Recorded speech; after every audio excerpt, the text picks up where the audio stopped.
Bienvenue sur les news de Samir, bienvenue aussi aux dissidents qui vont se perdre dans cette vidéo. Bon, pas très longtemps, ils vont partir. On va parler de plusieurs choses. On va parler de Zoé Sagan. Vous vous rappelez, j'en avais fait mentionner, j'avais fait plusieurs vidéos. Il m'avait traité d'islamiste. Je sais pas pourquoi. Il a vu un arabe qui faisait des vidéos. Le mec, il s'est fait plaisir. Comme ça, tu vois, c'est normal. C'est pas du tout assistant. C'est pas du tout assiste de voir un arabe et de dire, bref, bon, ça c'est autre chose. Ça menaçait aussi de sortir des informations sur moi. Bon, si c'est de la même manière que il devait sortir les informations sur les pédos, les machins, le système profond, ben voilà, toujours rien à craindre. Enfin, de sortir mon numéro de téléphone ou les trucs comme ça. Je rappelle Zoé Sagan, pour ceux qui ne savent pas qui c'est l'un des plus grands soutiens des musulmans en France. En France, les musulmans le soutenaient et les dissidents, s'imaginant que Zoé Sagan, blablabla, alors que c'est juste un minable assez fou qui faisait des petites vidéos, enfin des tweets sur Twitter et n'arrêtait pas de dire attention, je vais révéler des choses, ça va décoiffer. Et les dissidents, ils étaient là, oh mon Dieu, Zoé Sagan. Et ils envoyaient leur partie intime à Zoé Sagan. Moi, j'essayais de prévenir les gens en disant c'est un mec qui s'appelle Aurélien, et etc. Mais on me disait t'es jaloux, etc. Bon, maintenant, écoutez, voilà ce qu'il en est. Bref, tout ça pour vous dire que pendant, vous risquez d'être surpris de la tournure que va prendre cette vidéo. Parce que je vais limite défendre Zoé Sagan et Juan Branco. Donc, en ce moment, suite à ce qu'il a fait sur la femme de Macron, eh ben, il doit rendre des comptes auprès de la justice. Donc, sur les réseaux sociaux, c'est la panique totale. Nous avons Juan Branco, l'avocat, qui, j'avais dit, il y a déjà de cela plusieurs années, que le système allait le mettre en place pour se présenter comme président à la présidence de la République française. J'avais expliqué que ça se passerait en 2032, donc on verra si j'ai raison ou pas. Pour ceux qui sont sur Twitter, ils savent déjà ce que je vais vous montrer. Donc voilà, donc on va parler un petit peu de tout ça et de l'hypocrisie du système français concernant Boualem Sansal et ce qui se passe en France. Avant ça, bien évidemment, je vous invite à vous abonner, laisser un petit commentaire, un like pour le référencement et ainsi de suite. Alors, Zoé Sagan, c'est quelqu'un qui, sur les réseaux sociaux, disait pas grand-chose, tu vois. C'est-à-dire que c'était vraiment pour les mongolitos. C'est-à-dire que si il te manquait une case, t'étais vraiment un demeuré, tu kiffais Zoé Sagan, tu vois. C'était tous les jours, c'était attention, on va faire le prochain qui me parle mal, abonnez-vous et je vous jure, je sors des dossiers pédos. Quoi? Donc en fait, il faut s'abonner pour que... Non, normalement, tu dois dénoncer tout de suite, tu dois transmettre à la justice, tu dois révéler les trucs.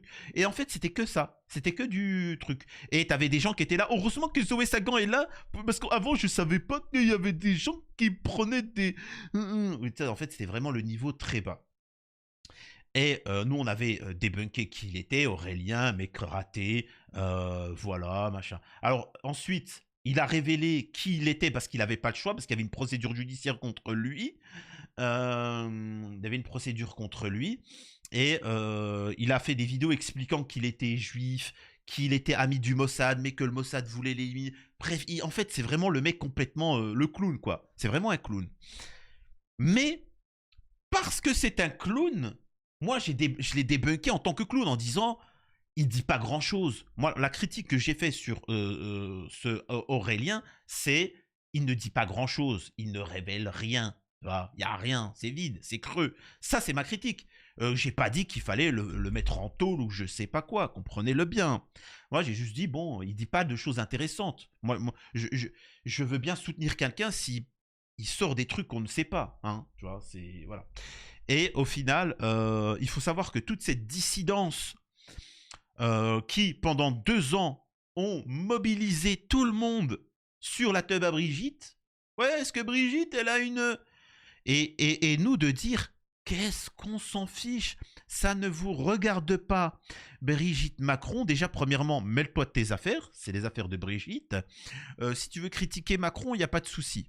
Tu veux critiquer Macron, il y a suffisamment à dire en politique vis-à-vis de son ingérence, de l'ingérence étrangère, vis-à-vis de ce qu'il a fait avec Alstom, etc., de critiquer sur le concret, tu vois. Son intimité, je m'en tape. Je m'en tape de son intimité, c'est pas quelque chose qui va t'amener loin. Parce que par exemple, si demain Macron venait et disait je dois avouer effectivement j'ai été payé par des agences étrangères pour soutenir Amisraël, pour vendre Alstom, etc. Là, on peut le faire tomber. Là, la justice peut s'occuper de lui. Maintenant que demain Macron par exemple il dit oui j'aime les hommes. Et alors, tu vas faire quoi? On est d'accord qu'il y a, oui bon bah c'est son délire, toi.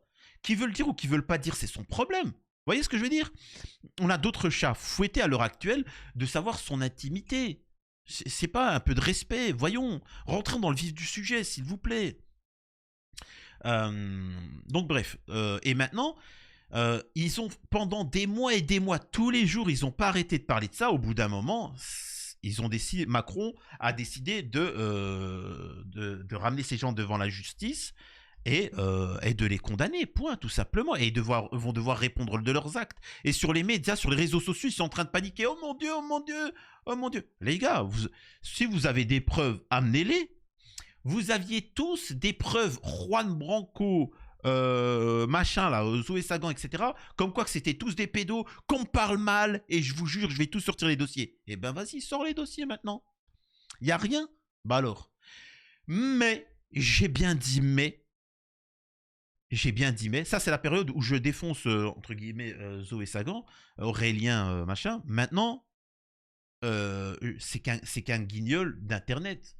Donc au pire un rappel à la loi, mais je rappelle que Sarkozy, dans des sociétés démocratiques, le mec mérite l'appel à perpétuité. Ce que je veux dire par là, le guignol de Juan Branco et Zoé Sagan, ce qu'ils ont fait, tu peux appeler ça de la diffamation, du cyber-harcèlement, mais que je sache, ce ne sont pas Morandini.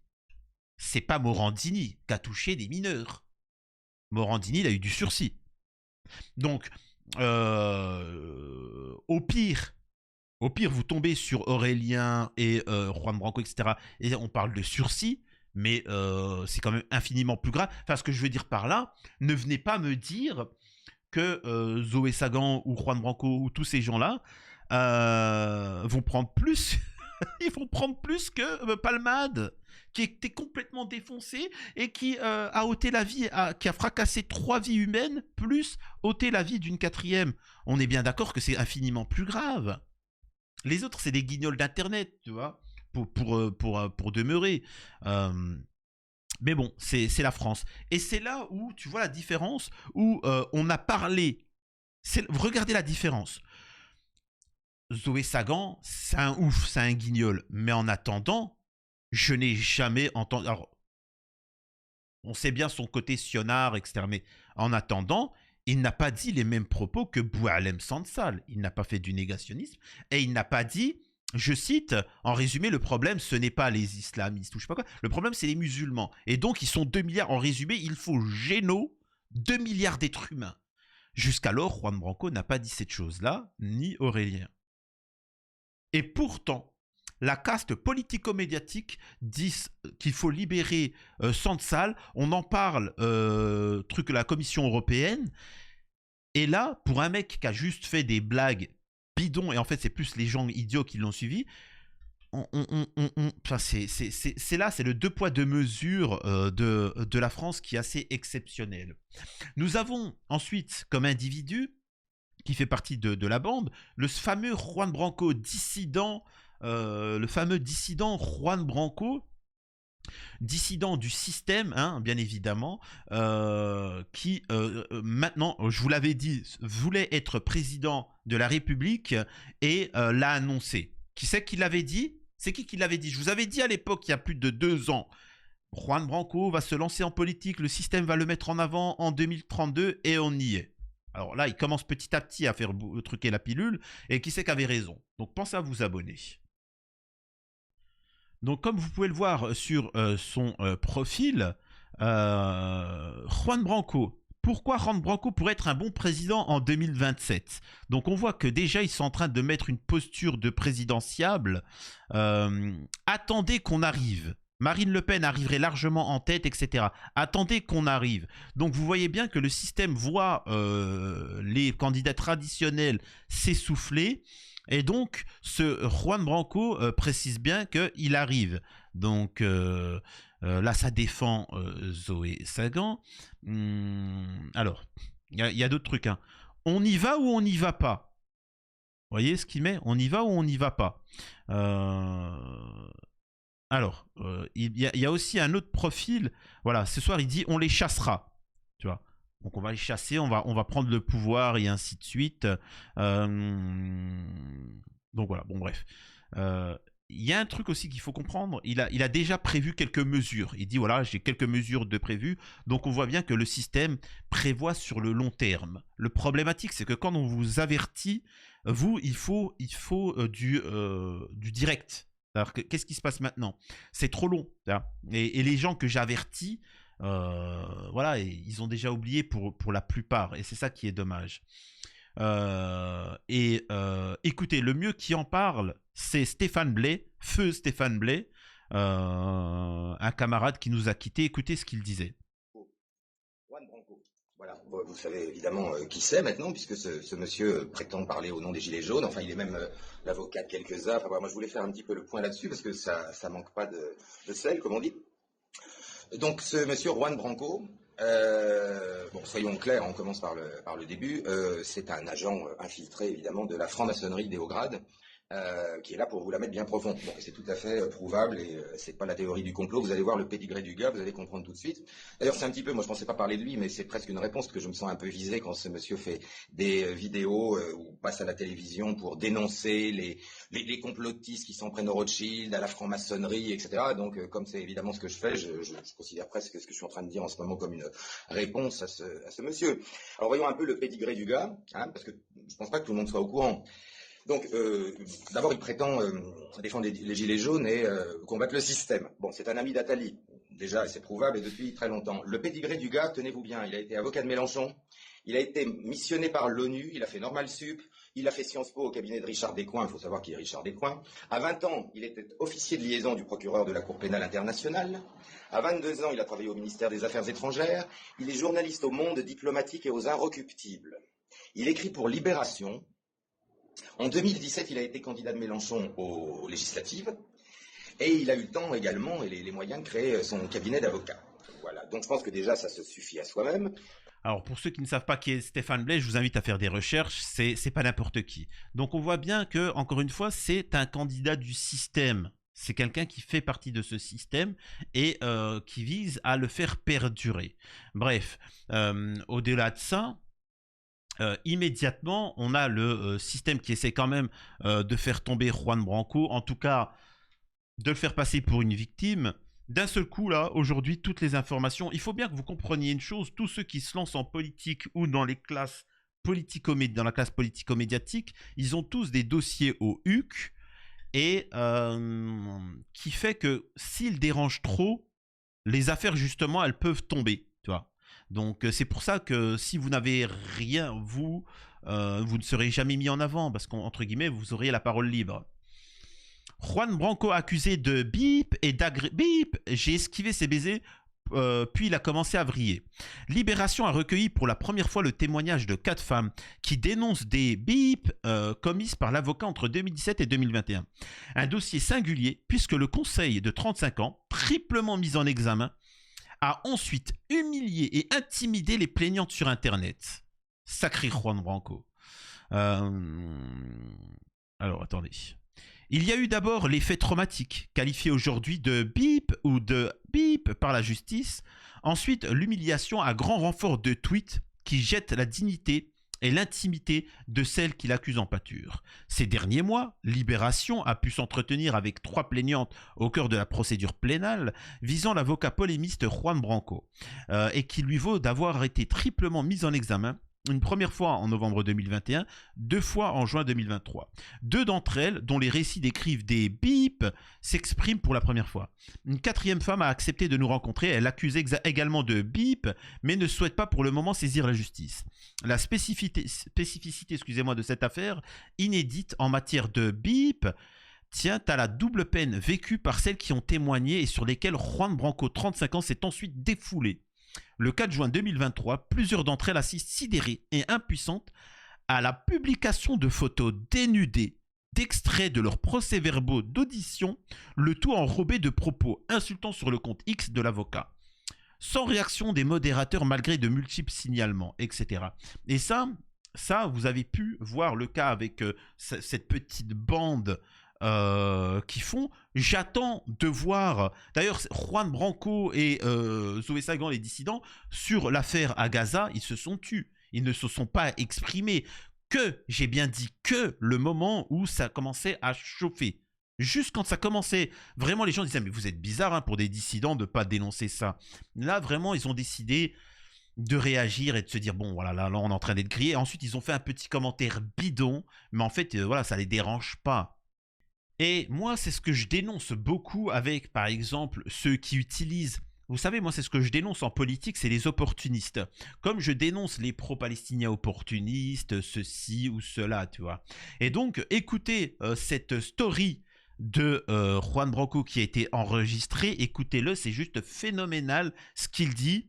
Prenez-en de la graine. Écoutez. Sont en train d'expirer, donc normalement, la loi peut être promulguée à partir de demain.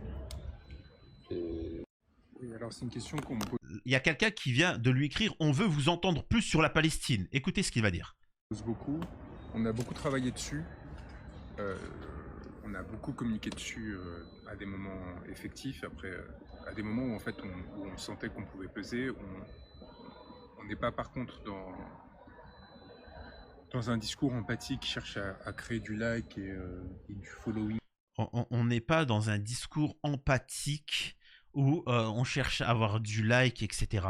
Donc oui, la moindre des choses, c'est de condamner, point, c'est humainement. Enfin, excuse-moi de dire ça, c'est la moindre des choses au niveau de l'humanité. Mais bon, surtout qu'il tweet pour tout et pour rien, ce mec-là. Sur ces sujets et sur Écoutez. le taux de cadavres d'enfants, de femmes et d'adultes qui sont dans cette situation. Donc on se bat au niveau des procédures juridictionnelles, mais je peux vous dire qu'il y a un vrai manque de structuration des réseaux d'appui à la Palestine et une vraie trahison de la part des États arabes qui rend la chose très très compliquée malgré la... Il vient de dire il y a une mauvaise structuration des propals, ça c'est vrai, mais ça ne t'empêche pas de faire les choses. Lui, il est en train de... Alors, on va l'écouter, là il reste 10 secondes, mais on l'écoute après La mobilisation de beaucoup de monde, que ce soit pour lancer des procédures en France ou devant des juridictions internationales qui sont évidemment complètement infiltrées et cooptées par les puissances occidentales pour s'assurer qu'elles interviennent. N'hésitez pas à... Donc là, il dit clairement, on voit qu'il a eu tort, vu que quand même s'il y a eu des pressions, la Cour pénale internationale a rendu son jugement. Ça, c'est une chose. Donc heureusement qu'on a eu des bonhommes qui ont condamné Netanyahou, là où heureusement que ce n'étaient pas des gens comme lui qui seraient tués. Au-delà de ça, il vous dit deux choses. Il vous dit, le problème, c'est qu'en fait, les pro-palestiniens ne sont pas organisés. En fait, ils ne gagnent pas des voix. Ils sont divisés. Et donc, en fait, pourquoi je devrais les soutenir? Ça ne va pas me rapporter du truc. Donc, c'est ça qu'il dit. Et ensuite, il te dit, le problème, c'est les pays arabes. Le problème, c'est les Arabes. Voilà, le problème, c'est les pays arabes. Donc voilà, ouais, non, le problème c'est Israël, le problème c'est Israël, le problème c'est la religion qui impose le grand âme Israël, qui ceci ou cela. Vas-y, allez, courage, Juan Branco, allez, dis-le. Tu vois, non, le problème c'est les Arabes. C'est comme ces dissidents, hein, ces pseudo-influenceurs qui vous disent c'est grave ce qui se passe là-bas sans dire ce qui se passe, et c'est de la faute des Arabes. Je rappelle que Juan Branco, pendant que lui fait partie du système et qu'ils sont en train de tapiner, je m'adresse à tous les pro-palestiniens de France, dont Rima Hassan, que je le fais, je peux critiquer certains pays, mais en attendant, la Tunisie a sacrifié des hommes pour la Palestine. L'Égypte a sacrifié des hommes. Tous les pays voisins arabes, pas turcs, les Turcs, ils n'ont rien fait à l'époque. Les Iraniens, ils n'ont rien fait. Les Indonésiens, ils n'ont rien fait. Les pays arabes ont essayé de défendre leurs frères palestiniens. Ils ont échoué suite à la trahison d'un certain roi, vous savez de qui on parle, celui qui apparaît sur la lune de temps en temps. Comprendra qui pourra. Et voilà, ils ont été trahis, il y a eu des choses comme ça, etc. Donc ils ont fait, ils ont perdu, c'est une chose. Ils n'étaient pas suffisamment forts, mais ils ont sacrifié des hommes. Donc la moindre des choses, c'est de respecter ces pays-là. Voilà. Donc encore une fois, je précise malgré tout que le système essaye de se venger et de faire taire ce Zoé Sagan, Juan Branco. Juan Branco, je sais pas, j'ai du mal à croire que réellement il est responsable de ces accusations-là. Je pense plus qu'on veut lui mettre comment on appelle ça, une chaîne sur le pied au cas où s'il dérangerait trop, on lui tombe dessus. Faut bien que vous compreniez une chose, hein.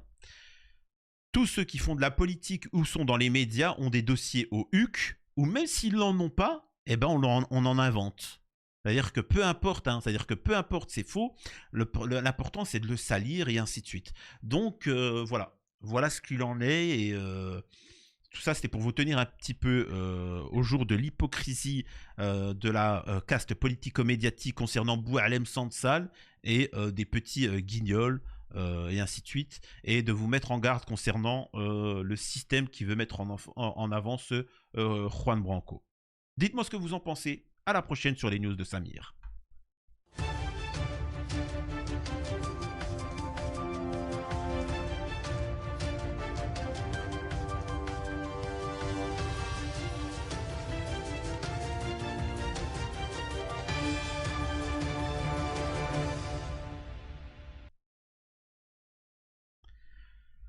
N'empêche, mais quand est-ce que je me trompe? Jusqu'alors, toutes mes prédictions se sont avérées vraies, hein. Je vous avais parlé de Juan Branco, je vous avais parlé du cas Rima Hassan, je vous avais parlé de tous ces événements-là, et tout a eu lieu. Tout a eu lieu. Il y a un moment, je vais commencer à me poser des questions, je vais peut-être commencer à jouer au loto, tu vois. Attendez.